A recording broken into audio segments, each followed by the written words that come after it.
Halo, assalamualaikum. Ketemu lagi di channel YouTube aku. Bantu saya bangun channel ini dengan menekan tombol subscribe. Hari ini aku mau bikin cheese bread gampang. Isiannya buat sendiri dengan flak keju.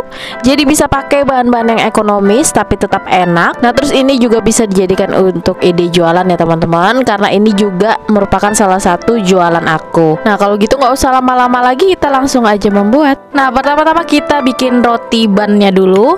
Di sini aku pakai tepung terigu protein tinggi, kurang lebih sekitar 400 gram. Nah, ini aku pakai merek ini yang cakra kembar ya teman-teman. Nah, kemudian aku pakai bahan tambahan ini supaya rotinya lembut dan ini supaya empuknya bertahan lama. Aku pakai bread improver. Ini aku pakai merek ini aja. Nah, ini banyak banget dijual di toko bahan kue ya teman-teman. Kalau nggak ada boleh diganti sama 1 sendok teh SP. Ada 1 butir kuning telur, 5 sendok makan gula pasir. Ini aku pakai ragi instan. Ragi instannya pakai merek apa aja? Pakai 1 sendok makan. Terus ada setengah sendok teh garam. Terus ada 3 sendok makan margarin, ada 250 ml susu cair, boleh diganti air biasa, tapi kalau mau enak pakainya susu cair ya. Pertama-tama kita bikin larutan raginya dulu. Ada 250 ml susu cair, tambahkan 5 sendok makan gula pasir, tambahkan 1 sendok makan ragi instan. Nah, kalau masih ada sisa raginya, ini ditutup rapat ya teman-teman. Nah, biar bisa dipakai lagi, taruh langsung di freezer. Nah, diaduk-aduk sampai larut. Kemudian ini diamkan kurang lebih sekitar 10 menitan sampai berbusa. Nah, gunanya didiamkan untuk mengecek ini raginya masih aktif atau enggak ya teman-teman. Sambil menunggu, ini ada tepung keringnya, ada 400 gram tepung terigu protein tinggi. Tambahkan setengah sendok makan bread improver, aduk-aduk sampai rata, sisihkan dulu. Nah, setelah 10 menit, nah ini terlihat raginya masih aktif ya teman-teman, sudah berbusa. Nah, ini aku pakai mixer roti ya. Jadi ini tepung yang sudah kita campur tadi. Terus tambahkan 1 butir kuning telur.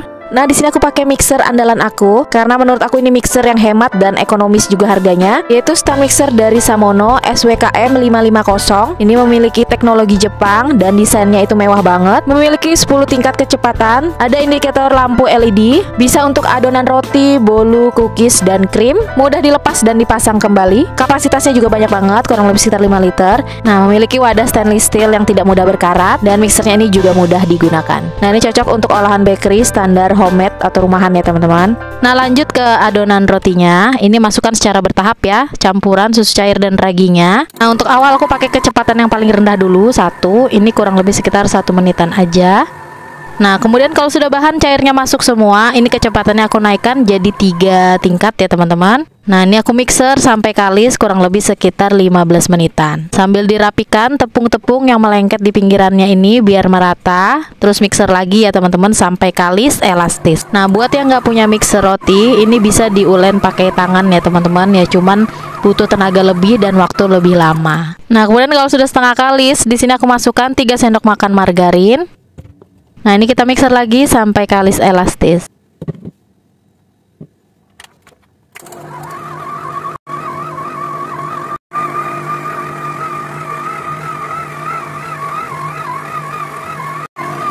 Nah, ini sudah mulai kalis ya teman-teman. Ini sudah mau selesai.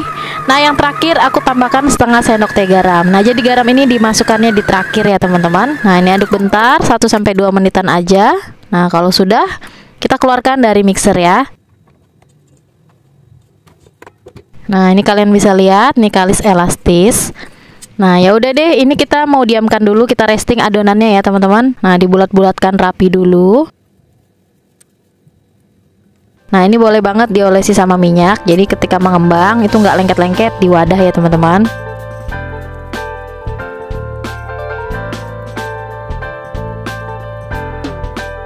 Nah, ini aku tutup pakai baskom dan serbet ya.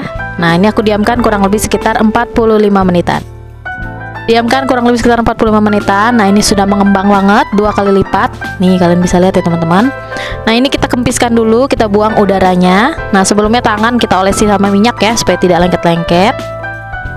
Nah, di sini aku mau bagi-bagi adonannya. Aku timbang ya, kurang lebih sekitar 45 gram per adonan. Nah, ingat ya, untuk membagi adonan itu nggak boleh ditarik. Jadi harus dipotong seperti ini ya teman-teman. Karena kalau ditarik itu akan merusak serat roti. Jadi nanti nggak bagus hasilnya. Jadi kalau bisa dipotong seperti ini.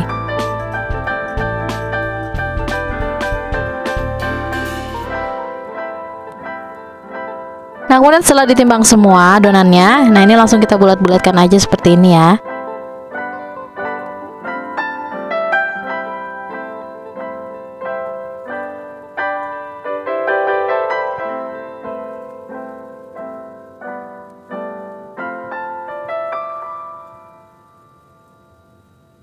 Nah, setelah dibulatkan ini kita diamkan atau kita resting kurang lebih sekitar 15 menit. Nah, terus aku di sini pakai cetakan begini ya teman-teman. Nggak ada pun nggak apa-apa. Ini supaya bentuknya itu tinggi aja, supaya bentuknya itu bagus. Nah, jadi ini aku mau bikin dua versi, yang pakai cetakan sama yang enggak. Jadi kalian bisa bedain gimana bentuknya yang habis dari cetakan ya teman-teman.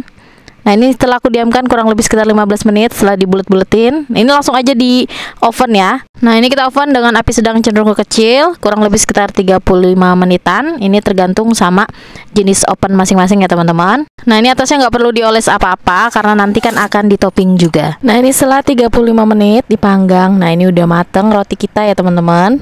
Nah, ini warnanya cantik banget. Nah, ini supaya mengkilap atasnya boleh kalian oles sama minyak makan ya. Nah, ini bedanya yang pakai cetakan sama enggak. Nah, yang pakai cetakan nih hasilnya bagus, mengembung ke atas ya teman-teman. Sedangkan yang tanpa cetakan ini hasilnya agak turun ke bawah ya, agak gepeng seperti ini. Nah, jadi kalau kalian punya cetakan lebih bagus pakai cetakan. Nah, ini yang pakai cetakan semua hasilnya jadi cantik. Nah, gemoy ke atas tinggi ya. Ini bedanya kalau pakai bread improver ya teman-teman. Nah, ini jadi hasil roti kita bagus, empuk, kembali seperti semula, seperti ini. Dan hasil serat rotinya jadi lebih lembut. Nah, roti dasarnya ini sudah selesai. Kita sisihkan dulu, lanjut bikin isiannya. Ada 3 butir kuning telur, tambahkan 30 gram gula pasir, 30 gram tepung maizena, 100 gram keju parut, 250 ml susu cair full cream. Nah, ini aduk-aduk dulu sampai semuanya ini tercampur rata. Nah, supaya wangi boleh tambahin setengah sendok teh vanili cair.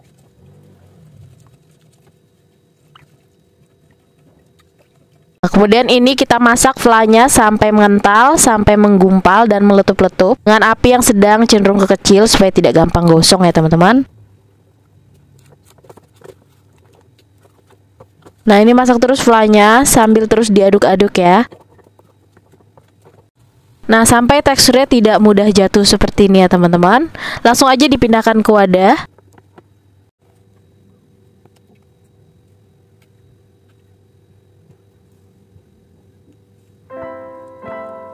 Nah, kemudian panas-panas gini masukkan 2 sendok makan margarin. Nah, aduk-aduk lagi sampai margarinnya ini cair.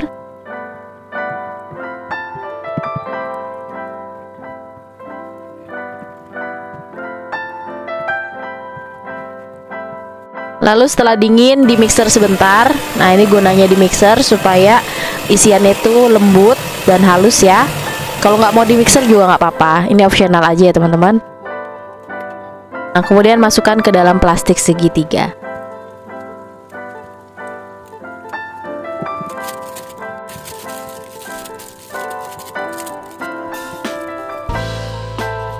Nah, lanjut roti yang sudah dingin, ini kita bolongin dulu tengahnya, ini supaya gampang diisinya. Nah, kemudian tinggal diisi aja rotinya seperti ini. Nah, isinya sampai penuh, sampai full, biar enak ya teman-teman.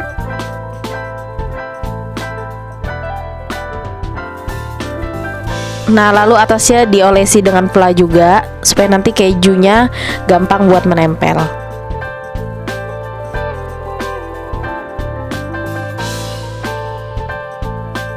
Nah, ini sudah hampir selesai, atasnya tinggal ditopping aja sama keju parut seperti ini.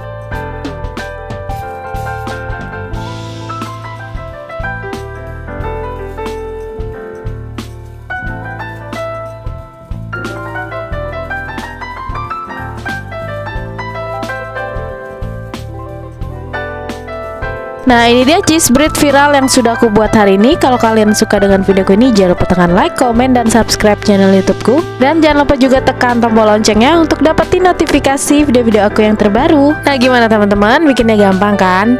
Asal ikutin step by stepnya itu pasti berhasil. Insya Allah ini tuh anti gagal. Ini juga bisa dijadikan untuk ide jualan, karena ini juga merupakan salah satu bahan jualan aku ya teman-teman. Nah, untuk harga jualnya kalian sesuaikan aja dengan harga modal di kota-kota kalian. Nah, itu rasanya ngeju banget. Pecinta keju-kejuan ini wajib banget dicoba menu satu ini. Apalagi bahan-bahannya mudah didapat.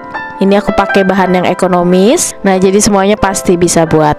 Nah, sekian dulu untuk video berbagi resep masakanku hari ini. Sampai ketemu di video masak-masak yang berikutnya. Terima kasih sudah menonton dan selamat mencoba.